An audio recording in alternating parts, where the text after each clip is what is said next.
Hi, I'm Stephanie Wells, and I'm teaching a course called Sexual Identity and the Self in Berkeley Ollie's fall term. When I say sexual identity, I primarily mean gay and lesbian identity, but we'll also be looking at questions of gender. Our sexual identity is obviously a huge part of our understanding of ourselves. And so we're looking at a lot of literature that asks the question, what happens to the concept of the self in a traditional heteronormative culture that doesn't always allow for the full expression of alternative sexual identities. And we'll look at how those identities have evolved over time along with social acceptance.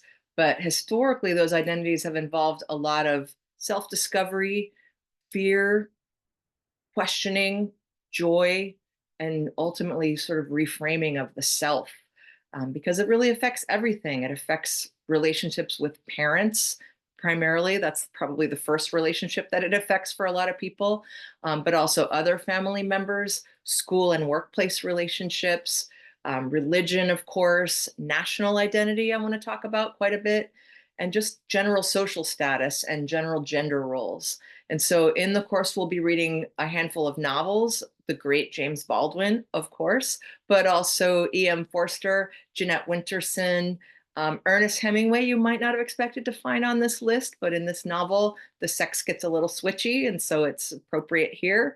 We'll read the beautiful graphic novel Fun Home, this monumental poetry cycle from Adrienne Rich, a few short stories, a novella, Brokeback Mountain, just a lot of emotional, raw, exploratory narratives of the ways that people grapple with sexual identity in a heteronormative culture. So I hope that you will read them with me. They're really beautiful, interesting books.